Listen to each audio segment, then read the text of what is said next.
السلام علیکم ورحمۃ اللہ وبرکاتہ۔ اعوذ باللہ السمیع العلیم من الشیطان الرجیم من حمزہ ونفخہ ونفثہ۔ بسم اللہ الرحمن الرحیم۔ ونريد أن نمن على الذين استضعفوا في الأرض ونجعلهم أئمة ونجعلهم الوارثين ونمكن لهم في الأرض ونري فرعون وهامان وجنودهما منهم ما كانوا يحذرون۔ اور ہم یہ چاہتے تھے کہ جس گروہ کو اس ملک میں کمزور بنایا گیا تھا اس پر احسان کریں، انہیں سرکردہ بنائیں اور اس ملک کا وارث بھی بنائیں، اور انہیں اس ملک میں اقتدار بخشیں، اور فرعون اور حامان اور ان کے لشکروں کو وہی کچھ دکھائیں جس کا انہیں بنی اسرائیل سے خطرہ تھا۔ محترم سامعین کرام، سورۃ القصص سورہ نمبر 28 اور اسی سورت سے آیت نمبر 5 اور 6، یہ دو آیات ابھی آپ کے سامنے تلاوت کی گئی۔ بفضل اللہ، بعون اللہ، بتوفیق اللہ، دونوں آیتوں کا ترجمہ بھی آپ تمام کی خدمت میں پیش کیا گیا۔ سامعین کرام، جیسا کہ بتلایا جا چکا ہے کہ سورۃ القصص ہے، اور اس سورت کریمہ میں آغاز اللہ تبارک و تعالیٰ نے سیدنا موسیٰ علیہ السلام اور ان کے مقابل فرعون اور ان کے لشکر کا ذکر فرمایا ہے، اور یہ بھی ہم نے بتلایا ہے کہ یہ جو سورت کریمہ ہے اس کا نزول مکہ میں ہوا، یعنی یہ جو باتیں ہو رہی ہے مکہ میں ہو رہی ہے، مکہ والوں کے سامنے ہو رہی ہے۔ ابھی ہم لوگ بعد میں سن رہے ہیں، لیکن پہلے کن لوگوں نے سنا؟ مکہ والوں نے سنا۔ اور کل ہم نے آپ کے سامنے درس میں بتلایا تھا، جو کل آیتیں پڑھی گئی، آیت نمبر 3 آیت نمبر 4 آپ کے سامنے پڑھی گئی تھی، اس آیت کریمہ میں اللہ تبارک و تعالیٰ نے نبی کریم صلی اللہ علیہ وسلم کے سامنے فرعون کا ذکر کرتے ہوئے کہا کہ اللہ تبارک و تعالیٰ نے موسیٰ اور فرعون کے قصے کو بالکل سچ بتانے کا وعدہ کیا، اور پھر قصہ شروع کیا کہ بے شک فرعون سرزمین میں سرکشی اختیار کر رہا ہے، اللہ کے ملک میں سرکشی اختیار کر رہا ہے۔ وہ اپنے آپ کو بہت بڑا سمجھ رہا ہے، اپنی رعایا کو اپنا غلام اور اپنی مخلوق سمجھ رہا ہے، اور اپنے آپ کو خالق اور رب اعلیٰ سمجھ رہا ہے، اور یہ سمجھ رہا ہے کہ اب اس کی حکومت کبھی ختم نہیں ہوگی۔ اور ساتھ ہی ساتھ چونکہ انسان بھی ہے، انسان کے اندر اللہ تبارک و تعالیٰ نے 2 طرح کی فطرت رکھی ہے۔ اللہ نے قرآن کریم میں اس چیز کو واضح کیا ہے کہ ہر انسان کے اندر شر اور خیر دونوں کا مادہ اللہ نے رکھا ہے۔ اور ہم نے ایک درس میں یہ بھی بتلایا تھا کہ جو آدمی اپنے جس مادے کو آگے بڑھانے کی کوشش کرے گا اللہ اس کو اس میں آگے بڑھا دے گا۔ اللہ تبارک و تعالیٰ نے خیر کا مادہ رکھا ہے، جو آدمی چاہے گا کہ ہم خیر کے راستے پر چلے اللہ اس کو خیر کی طرف چلاتا لے جائے گا، اور جو آدمی چاہے گا کہ ہم شر کی طرف چلے اس کو اللہ شر کی طرف چلے، کیونکہ اللہ نے اس کو اختیار دے رکھا ہے۔ اللہ تبارک و تعالیٰ اس دنیا میں کسی کو مجبور نہیں بنایا، کون کس راستے پر چلے گا، کس راستے پر چلنا چاہتا ہے، یہ سب اللہ تبارک و تعالیٰ نے اس کے اختیار میں دے رکھا ہے۔ تو فرعون انسان، حالانکہ وہ اپنے آپ کو رب اعلیٰ سمجھ رہا ہے، لیکن وہ انسان ہے، اور انسان ہونے کے ناطے اس کے اندر جو خیر کا جو مکر و فریب کا جو مادہ ہے وہ بھی بہت زبردست ہے اس کے اندر۔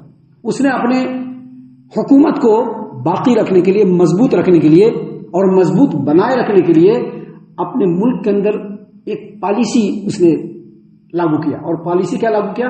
قانون کیا لاگو کیا؟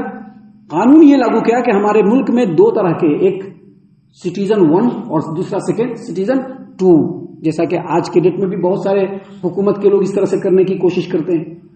اور ہم اگر حالات حاضرہ کا جائزہ لیں گے تو بہت سارے ملکوں کی جو ہے مثال اس کے سامنے ہے کہ لوگوں نے اور بادشاہوں نے اور حکمرانوں نے اپنے ملکوں کے اندر 2 طرح کے قانون کو لاگو کرنے کی کوشش کی، اس میں ایک سٹیزن 1 اور دوسرا سٹیزن 2، یعنی دوسرے نمبر کا شہری۔ فرعون نے بھی یہی پالیسی اختیار کیا۔ اس نے کیا پالیسی اختیار کیا کہ مصر کے جو قدیم ترین باشندے ہیں، جو فرعون کے خاندان اور قبیلے سے ہیں، ان لوگوں کو اس نے فرسٹ نمبر پہ رکھا، فرسٹ کیٹیگری میں رکھا، اور ان لوگوں کو ہی سرکاری عہدہ اور منصب ملتا تھا، اور ان لوگوں کے تمام حقوق کی کمپلیٹ رعایت کی جاتی تھی۔ اس کے مقابلے میں 400 سالوں سے مقیم مصر کے اندر جو بنی اسرائیل تھے، جو یوسف علیہ السلام کے آنے کے بعد آئے تھے، ان کو دوسرے نمبر پہ رکھا، ان کو غلام بنا کر کے رکھا۔ ان کا کام تھا کہ بس غلامی کرنا، فرعون اور فرعون کے جو افراد تھے ان کے گھر میں غلامی کرنا، ان کی عورتیں ان کے گھر میں کام کرنا، بس یہ پہلی پالیسی اس نے اختیار کی۔ دوسری پالیسی قومیت کا، قومیت ہم فلاں قوم کے، ہم فلاں قوم کے. جیسا کہ آج کے ڈیٹ میں بھی ہم دنیا کے حالات کا جائزہ لیتے ہیں تو بہت ساری جگہ پر قومیت کی بات ہوتی ہے. ہم اس قوم کے، ہم اس قوم کو ہے، اور حکومت جس قوم کی ہوتی ہے اس قوم کے لوگوں کو آگے بڑھانے کے چکر میں دوسرے قوم کے اوپر ظلم و ستم کرتی ہے. بالکل ویسے ہی فرعون نے بھی کیا. فرعون نے اس طرح سے کیا کہ بنی اسرائیل کے نسل کو ختم کر دینے کے لیے ایک تو ان کے اوپر ظلم کیا، اور دوسرا ایک قانون لاگو کیا کہ بنی اسرائیل کے اندر جتنے بھی لڑکے ہوں گے ان تمام کو ذبح کر دیا جائے گا. جتنے بھی بچہ، جو لڑکا پیدا ہوگا، میل بچہ پیدا ہوگا، اس کو مارا جائے گا اور لڑکیوں کو چھوڑ دیا جائے گا. اس کے پیچھے جو اس کا کارن تھا وہ یہی کہ جب سارے لڑکے مر جائیں گے تو جو لڑکیاں اور عورتیں ہوں گی وہ خود بخود بنی اسرائیل کے لوگوں جو خود بخود فرعون اور فرعونیوں کے قبضے میں آ جائیں گی، اور دھیرے دھیرے ان کی نسل ختم ہو کر کے قوم قبطی کے اندر وہ مدغم ہو جائیں گے. اس لیے اللہ تبارک و تعالیٰ نے یہاں پر پہلے فرعون کے بارے میں بتلایا کہ اس کا یہ معاملہ تھا، وہ اس طرح سے ظلم و ستم کر رہا تھا، وہ اس طرح سے بنی اسرائیل کو اس صفحہ ہستی سے مٹانا چاہتا تھا. لیکن ایک بات ہمیشہ یاد رکھیے، دنیا میں رہنے والے چاہے وہ حکمران ہوں، چاہے وہ کوئی صاحب ہوں، وہ اپنے چال کے حساب سے چلتے ہیں، اور اللہ تبارک و تعالیٰ کی چاہت ہوتی ہے وہ کچھ اور ہوتی ہے.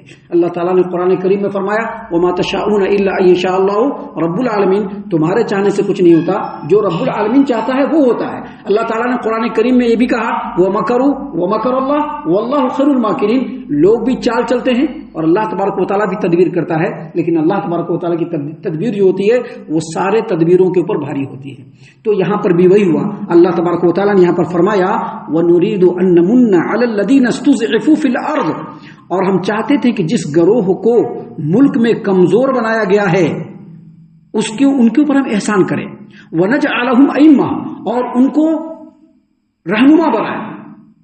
وَنَجْعَلَهُمُ الْوَارِثِينَ، اور اس ملک کا ان کو وارث بنائے. مطلب کیا؟ مطلب یہ ہے کہ فرعون اور فرعون کے جو لاؤ لشکارے تھے ان کی چاہت یہ تھی کہ بنی اسرائیل کو کمزور کر دیا جائے، ان کو کمپلیٹ ختم کر دیا جائے، ان کا جڑ سے صفائی کر دیا جائے. لیکن یہ ان کی چاہت تھی، اللہ کی چاہت نہیں تھی. اللہ کی چاہت کیا تھی؟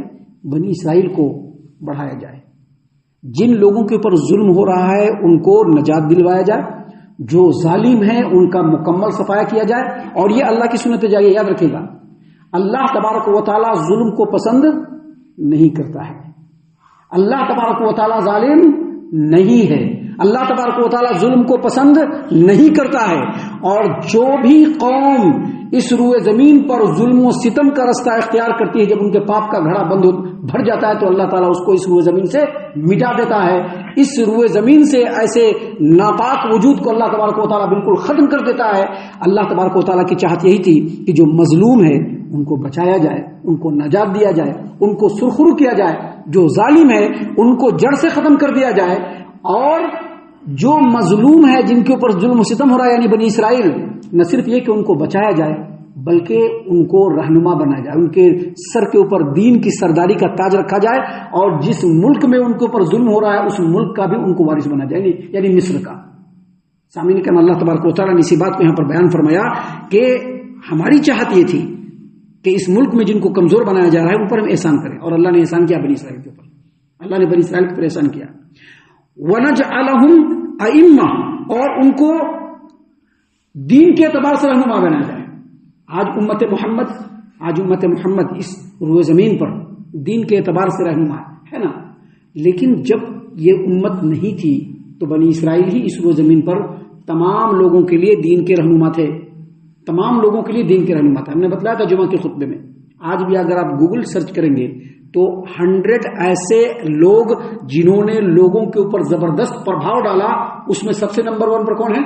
ہمارے محمد عربی صلی اللہ علیہ وسلم. گویا اللہ تبارک و تعالیٰ نے ان کو امام بنایا. گویا اللہ تبارک و تعالیٰ نے ان کی امت کے ان لوگوں کو امام بنایا جو نبی کریم صلی اللہ علیہ وسلم کی نقش قدم کی پیروی کرنے والے ہیں. بالکل اسی طرح سے اللہ تبارک و تعالیٰ نے بنی اسرائیل کو بھی امام اور رہنما بنایا، ان کو مصر کا وارث بنایا. اسی بات کو اللہ تبارک و تعالیٰ نے یہاں پر بیان فرمایا. اور مزید کہا وَنُمَكِّنَ لَهُمْ فِي الْأَرْضِ وَنُرِيَ فِرْعَوْنَ وَهَامَانَ وَجُنُودَهُمَا مِنْهُمْ مَا كَانُوا يَحْذَرُونَ، اور ان کے اور انہیں اس ملک میں اقتدار بخشے اور فرعون اور حامان اور ان کے لشکروں کو وہی کچھ دکھا دیں جس کا انہیں بنی اسرائیل سے خطرہ تھا. بنی اسرائیل سے ان کو کیا خطرہ تھا کہ ایک نوجوان پیدا ہوگا، ایک لڑکا پیدا ہوگا جو نوجوان ہوگا اور وہی فرعون اور فرعون کے حکمرانی کا خاتمہ کرے گا. یہی تھا نا، یہی خطرہ تھا اس کو. کہ بنی اسرائیل میں ایک لڑکا پیدا ہوگا اور وہ لڑکا جب بڑا ہوگا، نوجوان ہو جائے گا، تو وہی بنی اسرائیل کے تخت و تاج کے خاتمے کا سبب بنے گا۔ محترم سامعین اکرام، یہ خطرہ تھا اس کو، اللہ تبارک و تعالیٰ نے وہی خطرہ اس کو دکھایا۔ آپ نے پڑھا ہوگا، سنا ہوگا، آپ نے بارہا اہل علم کی زبانی سنا ہوگا کہ اللہ تبارک و تعالیٰ نے فرعون کو اور اس کے پورے لا و لشکارے کو دریا کے اندر دریا بند کر دیا، اور اسی دریا سے بحفاظت سیدنا موسیٰ علیہ الصلوۃ والسلام اور بنی اسرائیل کو اللہ تبارک و تعالیٰ نے نجات دیا۔ یہی چیز بتلایا ہے کہ اور انہیں اس ملک میں اقتدار بخشی، یعنی بنی اسرائیل کو۔ اور فرعون اور حامان، فرعون تو جان رہے ہیں، حامان کے بارے میں آگے بتلائیں گے۔ حامان فرعون کا وزیر تھا جو ان تمام ظلم و ستم میں فرعون کے بالکل شانہ بشانہ تھا۔ اللہ نے فرمایا کہ اور فرعون اور حامان اور ان کے لشکروں کو وہی کچھ دکھا دیں جس کا بنی اسرائیل سے ان کو خطرہ تھا، اور ایسا ہی ہوا۔ یہاں پر بتلانا یہ مقصود ہے کہ ان باتوں کے ذریعے سے ابھی واقعہ آگے کنٹینیو ہے جو بہت تفصیل سے اللہ تبارک و تعالیٰ نے بیان فرمایا ہے، لیکن ان باتوں کو بیان کرنے کا کئی مقصد ہے۔ ایک مقصد یہ ہے کہ جو مکہ اور عرب کے اندر یہودی ہیں، ان یہودی کو معلوم ہو جانا چاہیے کہ جو قوم بھی اللہ کے نبی کے راستے کو چھوڑے گی اس قوم کی امامت چھین لی جائے گی۔ بنی اسرائیل کی امامت چھین رہی ہے، اور امامت کس کی میں آئی؟ محمد عربی صلی اللہ علیہ وسلم کی امت میں۔ ان کو یہ بتانا مقصود ہے۔ دوسرا بتلانا یہ مقصود ہے کہ مکہ والے جو ظلم و ستم کر رہے ہیں مسلمانوں پر، اب ان کے ظلم کا بھی گھڑا بھرنے والا ہے، اور ان کے ظلم کی اس چکی کو اللہ تعالیٰ بالکل ملیا میٹ کرے گا، اور مسلمانوں کو اللہ تبارک و تعالیٰ سرخرو کرے گا۔ دوسری بات، اور تیسری بات، جب جس دور میں بھی مسلمان یا کوئی بھی انسان یا کوئی بھی جماعت یا کوئی بھی گروپ ان آیتوں کو پڑھے تو ان کو سمجھ لینا چاہیے کہ اگر دنیا میں سرخرو چاہیے تو نبی کی اتباع میں ملے گی، وگرنہ کہیں پر بھی سرخروئی نہیں ملنے والی ہے۔ ہم اللہ سے دعا کرتے ہیں کہ اللہ تعالی ہم تمام کو ان تمام باتوں کے اوپر خوب غور و فکر اور تدبر کرنے کے ساتھ ساتھ ان باتوں پر عمل کرنے کی بھی توفیق عنایت فرمائے، آمین۔ اللہ تعالی ہم تمام کو صحیح معنوں میں پکا سچا مومن مسلمان بنائے، اللہ اور اس کے رسول صلی اللہ علیہ وسلم کی اطاعت و فرما برداری کرنے والا بنائے، صحابہ کرام رضی اللہ عنہم کے طریقے پر چلنے والا بنائے، جنت الفردوس میں جگہ عطا فرمائے۔ اے اللہ ہم تمام کو جہنم سے پناہ دے، اے رب العالمین ہم تمام کو جہنم سے پناہ دے، اے مالک الملک ہم تمام کو جہنم سے پناہ دے، آمین یا رب العالمین۔ وما علینا الا البلاغ المبین۔